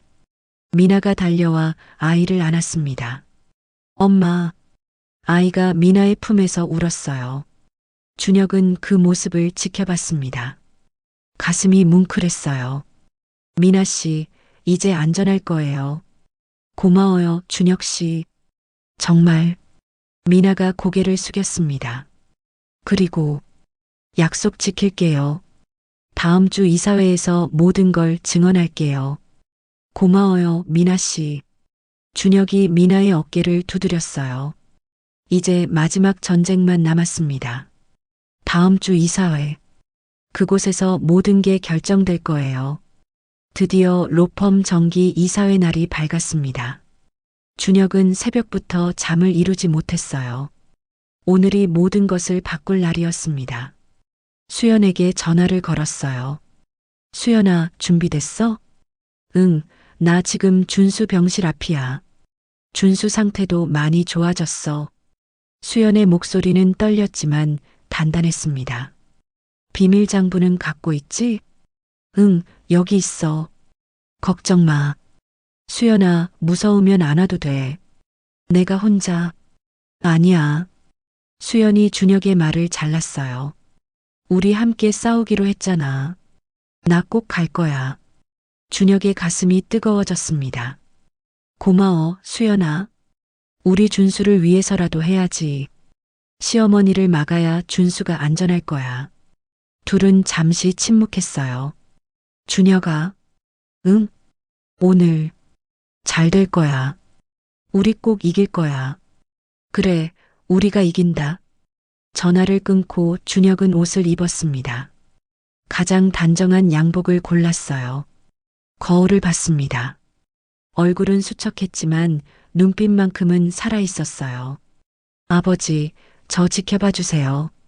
준혁은 중얼거렸습니다. 로펌에 도착했을 때는 오전 10시였어요. 회의실 앞에 이미 이사들이 모여 있었습니다. 준혁을 보는 시선들이 복잡했어요. 어떤 이는 동정 어린 눈빛이었고 어떤 이는 불편한 표정이었습니다. 이 대표님, 부대표가 다가왔어요. 오늘 회의 심각합니다. 회장님께서 대표님을 완전히 해임시키려 하십니다. 알고 있습니다. 준혁이 담담하게 대답했어요. 하지만 괜찮습니다. 제게도 준비가 되어 있으니까요. 회의실 문이 열렸습니다. 윤 회장이 들어왔어요. 그녀는 완벽한 샤넬 정장을 입고 있었습니다. 머리는 한 올의 흐트러짐도 없이 단정했어요. 하지만 그 얼굴에는 냉기가 서려 있었습니다. 다들 모였구나. 윤 회장의 목소리는 위험이 있었어요. 그럼 회의를 시작하지. 모두 자리에 앉았습니다. 준혁은 윤 회장의 맞은편에 앉았어요. 둘의 시선이 부딪혔습니다. 오늘 안건은 명확합니다. 윤 회장이 서류를 펼쳤어요. 이준혁 대표의 해임건입니다. 여러분도 다 아시다시피 우리 아들은 지금 심각한 병을 앓고 있어요. 이사들이 준혁을 바라봤습니다. 가족성 알츠하이머. 이미 증상이 시작됐어요. 기억력 감퇴, 폭력성 증가. 어머니, 준혁이 조용히 말했어요. 저 할 말이 있습니다. 나 다 말할 때까지 조용히 해. 윤 회장이 손을 들었어요. 이런 상태로는 로펌을 이끌 수 없어. 그러니 오늘 즉시 해임하고 내가 경영권을 넘겨받겠어. 이사들이 웅성거렸습니다. 하지만 회장님, 너무 갑작스러운 거 아닙니까? 한 이사가 조심스럽게 물었어요. 갑작스럽긴 뭐가 갑작스러워. 우리 로펌 명예가 달린 문제야. 윤 회장이 책상을 쳤습니다. 알츠하이머 환자가 대표로 있다는 게 알려지면 어떻게 돼? 고객들이 다 떠날 거야. 어머니 말씀이 끝나셨습니까? 준혁이 자리에서 일어났어요. 아직 안 끝났어. 끝났든 안 끝났든 제 차례입니다. 준혁의 목소리는 단호했어요. 윤 회장의 얼굴이 굳었습니다. 여러분, 제가 오늘 여기 온 건 해임을 받아들이기 위해서가 아닙니다. 준혁이 이사들을 둘러봤어요. 저는 오늘 윤 회장의 범죄 행위를 폭로하러 왔습니다. 회의실이 술렁거렸습니다. 뭐라고? 윤 회장이 벌떡 일어났어요. 네가 지금 무슨 소리를 하는 거야? 사실대로 말하는 겁니다. 준혁이 서류 가방을 열었어요. 여러분, 이것을 보십시오. 그가 복사본들을 돌렸습니다. 이사들이 서류를 받아 읽기 시작했어요. 얼굴들이 점점 굳어갔습니다. 이건 비자금 내역인가요? 한 이사가 떨리는 목소리로 물었어요. 네, 맞습니다. 지난 20년간 윤 회장이 조성한 비자금 내역입니다. 준혁이 대답했어요. 거기 보시면 알겠지만 병원 비리, 뇌물 공여, 심지어 진단서 조작까지 있습니다. 이게 대체 어디서 나온 거야? 윤 회장이 소리쳤어요. 얼굴이 새하얗게 질렸습니다.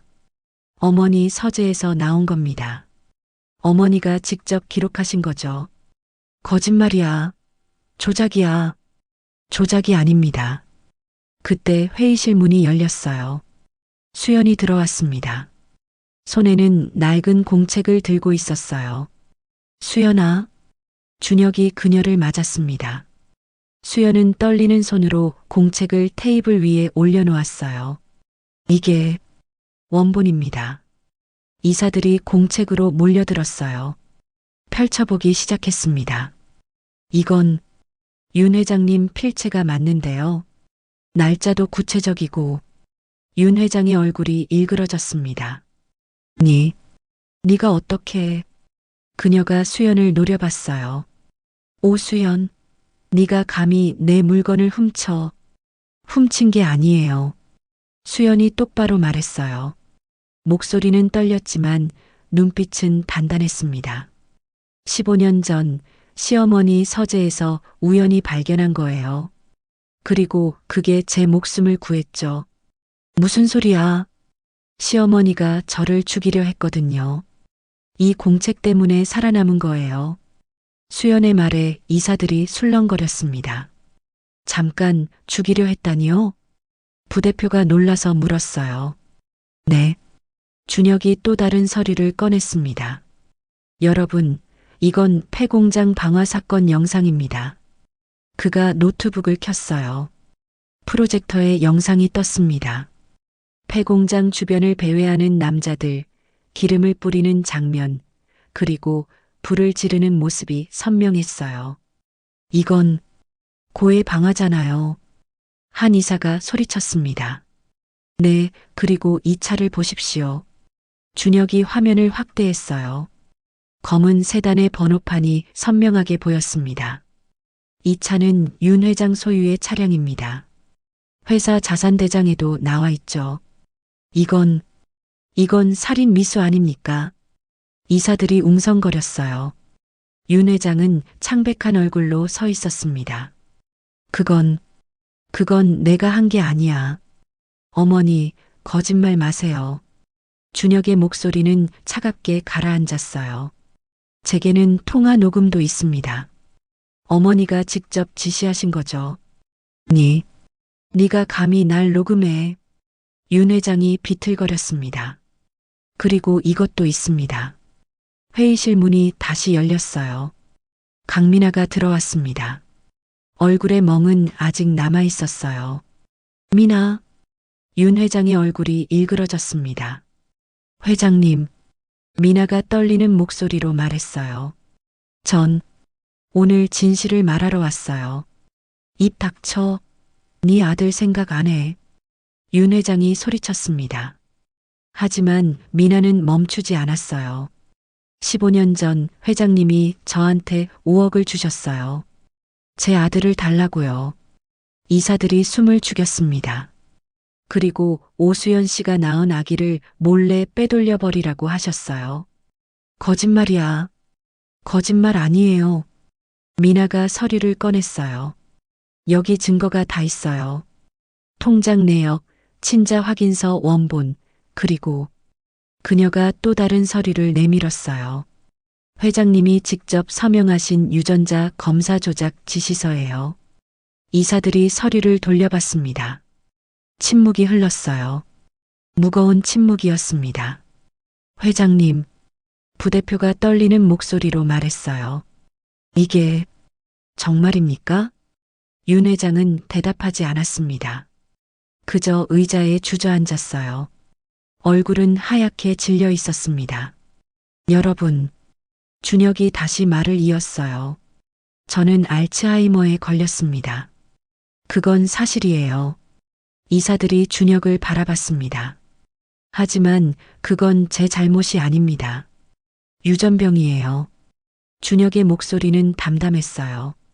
어머니는 이 병을 숨기기 위해 끔찍한 짓을 저질렀습니다. 제 아버지의 사인을 조작하고 제 아내를 쫓아내고 제 아들을 빼돌렸죠. 그가 윤 회장을 똑바로 봤어요. 그리고 그 아이를 죽이려 했습니다.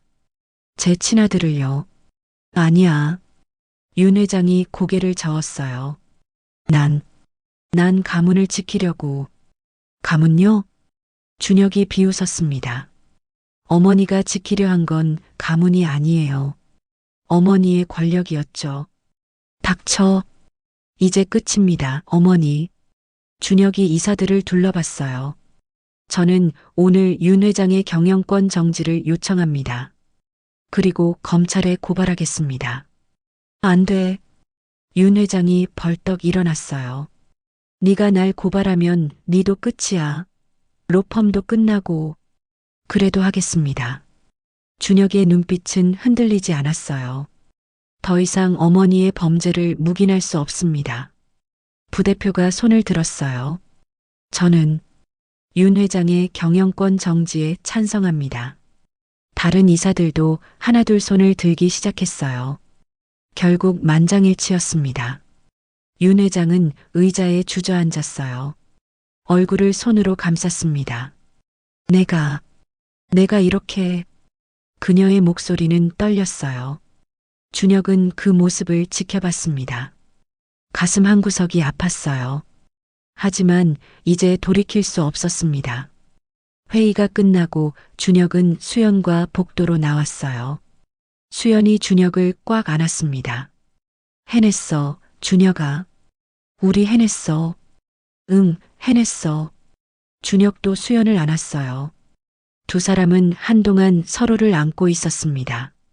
이제 우리 준수한테 가자. 수연이 눈물을 닦으며 말했어요. 응, 가자. 우리 아들한테. 둘은 손을 잡고 병원으로 향했습니다. 회의실에는 윤 회장만 남았어요. 그녀는 텅 빈 회의실에 홀로 앉아 있었습니다. 창밖을 바라봤어요. 자신이 평생을 걸고 지켜온 모든 것이 무너지고 있었습니다. 내가 뭘 잘못한 거지? 그녀는 중얼거렸어요. 하지만 대답은 없었습니다. 텅 빈 회의실에 그녀의 목소리만 메아리 쳤을 뿐이었어요. 이사회가 끝난 지 사흘이 지났습니다. 윤 회장은 자신의 저택에 틀어박혀 있었어요. 경영권을 잃었고 로펌 출입도 금지됐습니다. 평생을 걸고 쌓아온 권력이 하루아침에 무너진 거예요. 거실 소파에 앉아 있는 그녀의 모습은 처참했습니다. 머리는 헝클어져 있었고 눈은 충혈되어 있었어요. 손에 든 위스키 잔이 떨리고 있었습니다. 벽에 걸린 가족 사진들이 그녀를 비웃는 것 같았어요. 젊은 시절의 남편, 어린 준혁, 그리고 자신의 모습이 담긴 사진들이었습니다. 내가 뭘 잘못했다는 거지? 윤 회장은 중얼거렸어요. 하지만 그녀의 목소리엔 후회가 아닌 분노가 서려 있었습니다. 집사가 조심스럽게 다가왔어요. 차를 내려놓으며 걱정스러운 눈빛을 보냈습니다. 하지만 윤 회장은 쳐다보지도 않았어요. 그저 창밖을 멍하니 바라볼 뿐이었습니다. 핸드폰이 울렸습니다. 비서실장이었어요. 전화를 받은 윤 회장의 얼굴이 일그러졌습니다. 이사회에서 검찰 고발을 결정했다는 소식이었어요. 곧 조사가 시작될 거라고 했습니다. 윤 회장은 핸드폰을 벽에 내던졌어요. 액정이 박살나며 산산조각이 흩어졌습니다. 감히 날 고발해. 그녀의 비명이 저택 전체에 울려 퍼졌어요. 집사와 하인들이 깜짝 놀라 숨을 죽였습니다. 윤 회장은 소파에서 벌떡 일어났어요. 서재로 향했습니다. 책상 서랍을 열어 낡은 수첩을 꺼냈어요. 거기엔 오랜 세월 동안 그녀가 매수해온 사람들의 연락처가 빼곡히 적혀 있었습니다. 정치인, 검사, 경찰, 그리고 뒷세계 사람들까지요. 손가락으로 수첩을 넘기던 그녀가 한 페이지에 멈췄습니다. 강 실장이라는 이름이 적혀 있었어요.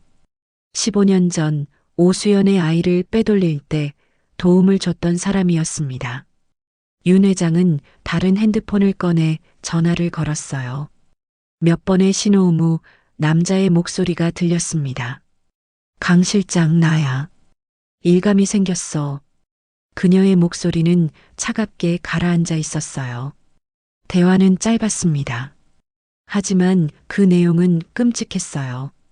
윤 회장은 준수를 납치해 해외로 빼돌릴 계획을 세우고 있었습니다. 전화를 끄는 그녀의 입가에 섬뜩한 미소가 떠올랐어요. 준혁이가 날 배신했으니 이제 그 대가를 치러야지. 그녀는 서재 벽에 걸린 세계 지도를 바라봤습니다. 손가락으로 동남아시아 어딘가를 짚었어요. 거기라면 누구도 찾지 못할 거야. 윤 회장의 눈빛은 광기로 가득했습니다. 다음 날 아침 병원에서는 준수가 건강을 회복하고 있었어요. 골수 이식이 성공적이었고 백혈구 수치도 정상으로 돌아오고 있었습니다. 수연은 준수 병실에서 밤을 새웠어요. 아들의 얼굴을 바라보며 행복한 미소를 짓고 있었습니다. 준혁이 아침 일찍 병원에 도착했어요. 손에는 준수가 좋아하는 딸기를 들고 있었습니다. 준수야, 아빠 왔어. 준수는 환하게 웃으며 손을 흔들었어요. 이제 많이 건강해 보였습니다. 준혁과 수연은 서로를 바라보며 안도의 한숨을 쉬었어요. 모든 게 잘 풀리는 것 같았습니다. 하지만 그들은 몰랐어요. 윤 회장이 마지막 발악을 준비하고 있다는 것을요. 그날 오후 강 실장과 그의 부하 셋이 병원에 나타났습니다. 평범한 양복을 입고 있었지만 눈빛은 날카로웠어요. 그들은 병원 구조를 파악하기 시작했습니다. 중환자실 위치, CCTV 사각지대, 비상계단 위치까지 세밀하게 체크했어요. 간호사들은 그들이 환자 가족인 줄 알고 신경 쓰지 않았습니다. 강 실장은 준수의 병실 번호를 확인했어요. 그리고 윤 회장에게 문자를 보냈습니다. 모든 준비 완료. 내일 새벽 작전 개시. 윤 회장은 문자를 받고 만족스러운 표정을 지었어요. 좋아. 이제 곧이야. 그녀는 자신의 전용기 예약까지 맞춰놓은 상태였습니다. 인천공항에서 방콕으로 가는 새벽 5시 비행기였어요. 모든 계획이 치밀하게 짜여 있었습니다. 그날 밤 수연은 이상한 꿈을 꿨어요. 누군가 준수를 데려가는 꿈이었습니다. 깜짝 놀라 잠에서 깼어요. 식은땀이 흘렀습니다. 준수를 확인했어요. 다행히 아들은 편안하게 자고 있었습니다. 하지만 불안감은 사라지지 않았어요. 수연은 준혁에게 전화를 걸었습니다. 준혁아, 나 좀 이상해. 불길한 느낌이 들어. 준혁의 목소리는 걱정스러웠어요. 괜찮아, 수연아. 내가 지금 바로 갈게. 아니야, 괜찮아. 그냥 악몽이었나 봐. 확실해? 내가 정말 갈게. 응, 괜찮아. 준수도 잘 자고 있어. 하지만 수연의 마음은 계속 불편했습니다. 새벽 3시였어요. 병원은 고요했습니다. 간호사들도 피곤한지 간호사실에서 졸고 있었어요. 그때 강 실장과 부하들이 병원 뒤편으로 들어왔습니다. 검은 모자를 눌러쓰고 있었어요. CCTV 사각지대를 따라 조용히 움직였습니다. 비상계단으로 올라가 준수의 병실층에 도착했어요. 복도는 텅 비어 있었습니다. 강 실장이 손짓을 했어요. 부하 하나가 준수 병실 문을 살짝 열었습니다. 안에서는 수연이 의자에 앉아 졸고 있었어요. 준수는 침대에서 깊이 잠들어 있었습니다. 강 실장이 조용히 안으로 들어갔어요. 발소리를 죽이며 침대로 다가갔습니다. 준수를 들어 올리려는 순간이었어요. 수연이 눈을 떴습니다. 누구세요? 수연이 소리치려 했지만 부하가 재빨리 그녀의 입을 막았어요. 수연은 필사적으로 저항했습니다. 하지만 힘이 부족했어요. 강 실장은 준수를 안고 병실을 빠져나갔습니다. 준수가 잠에서 깨어 울기 시작했어요. 엄마, 엄마, 조용히 해. 강 실장이 준수의 입을 막았습니다. 수연은 울면서 몸부림쳤어요. 부하가 그녀를 화장실에 밀어넣고 문을 잠갔습니다. 수연은 문을 두들기며 소리쳤어요. 준수, 내 아들, 살려줘요. 하지만 그들은 이미 비상계단으로 사라진 뒤였습니다. 간호사가 수연의 비명을 듣고 달려왔어요. 화장실 문을 열었을 때 수연은 바닥에 주저앉아 울고 있었습니다. 준수가 없어졌어요. 납치당했어요. 간호사가 깜짝 놀라 경비실에 연락했어요. 곧 병원 전체가 난리가 났습니다. 수연은 떨리는 손으로 준혁에게 전화를 걸었어요. 준혁아, 큰일 났어. 준수가 납치당했어. 준혁은 잠에서 깨어 벌떡 일어났습니다. 뭐라고? 지금 어디야? 병원이야. 검은 옷 입은 남자들이 준수를 데려갔어. 준혁의 머릿속이 하얗게 변했어요. 내가 지금 바로 간다. 경찰은 불렀어? 응, 지금 오고 있대. 준혁은 옷도 제대로 입지 못한 채 차에 올랐습니다. 병원으로 미친 듯이 차를 몰았어요. 머릿속에는 한 사람만 떠올랐습니다. 어머니가 한 거야. 그의 주먹이 핸들을 쳤어요.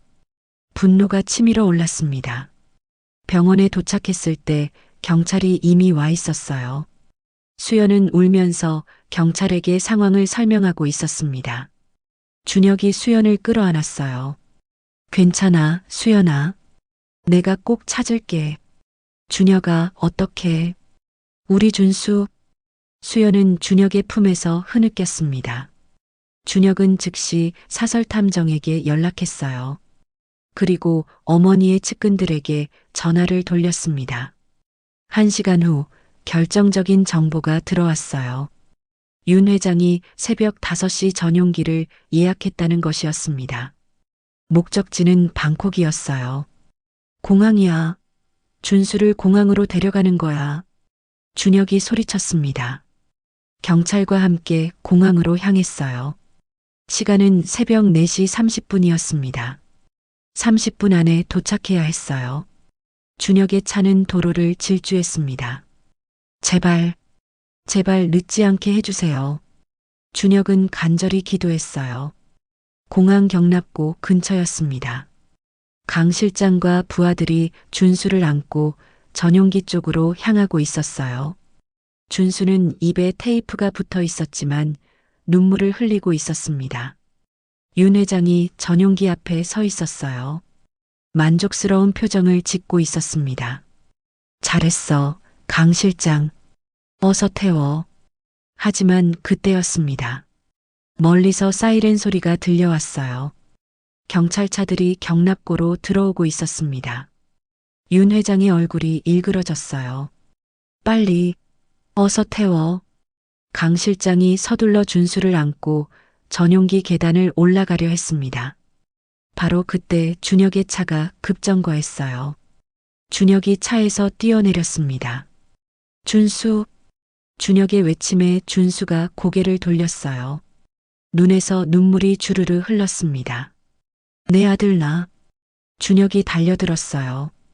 강 실장의 팔을 잡아당겼습니다.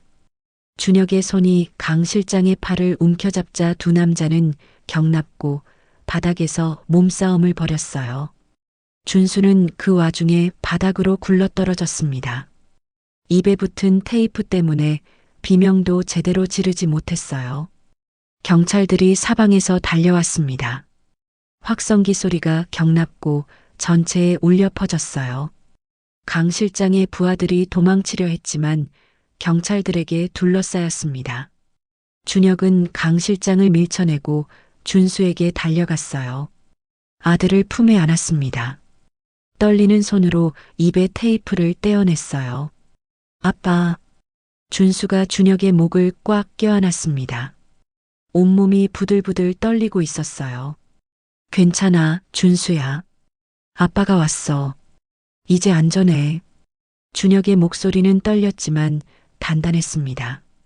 준수를 꽉 안은 채 일어섰어요. 그리고 전용기 앞에 서 있는 윤 회장을 똑바로 바라봤습니다. 윤 회장의 얼굴은 창백했어요. 모든 계획이 수포로 돌아간 순간이었습니다. 경찰이 그녀에게 다가가 수갑을 꺼냈어요. 윤 회장의 눈이 커졌습니다. 평생 처음 보는 수갑이었어요. 차가운 쇠가 그녀의 손목에 채워졌습니다. 윤 회장은 그 순간 모든 것이 끝났다는 걸 깨달았어요. 경찰차가 윤 회장을 태우고 떠났습니다.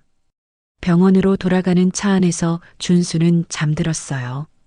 준혁의 품에 안긴 채였습니다. 수연이 병원 앞에서 기다리고 있었어요. 준혁의 차를 보자마자 달려왔습니다. 준수야. 수연이 아들을 안았어요. 눈물이 주르르 흘러내렸습니다. 준혁도 두 사람을 안았어요. 세 식구가 하나로 뭉쳐진 순간이었습니다. 며칠 후 준혁은 구치소를 찾았습니다. 윤 회장과의 면회였어요. 접견실 유리 너머로 어머니가 보였습니다. 수감복을 입은 모습이었어요. 머리는 단정하지 못했고 얼굴은 초췌했습니다. 평생 화려하게만 살았던 여자의 모습은 어디에도 없었어요. 준혁이 수화기를 들었습니다. 윤 회장도 천천히 수화기를 들었어요. 한동안 침묵이 흘렀습니다. 어머니, 변호사를 선임하셨어요? 윤 회장은 고개를 저었습니다. 필요 없어. 난 이미 끝났어. 그녀의 목소리는 지쳐 있었어요. 준혁아, 내가 미안하다. 준혁의 눈이 커졌습니다. 평생 한 번도 들어본 적 없는 말이었어요. 니한테, 수연이한테, 준수한테 다 미안해. 윤 회장의 목소리가 떨렸습니다. 난 가문을 지키려고 했어. 하지만 결국 다 잃었네. 눈물이 그녀의 뺨을 타고 흘렀어요. 준혁아, 네 알츠하이머. 치료 잘 받아. 행복하게 살아라. 그것이 윤 회장이 할 수 있는 마지막 모성이었어요. 준혁은 고개를 끄덕였습니다. 면회 시간이 끝났습니다. 윤 회장의 뒷모습이 너무나 초라했어요.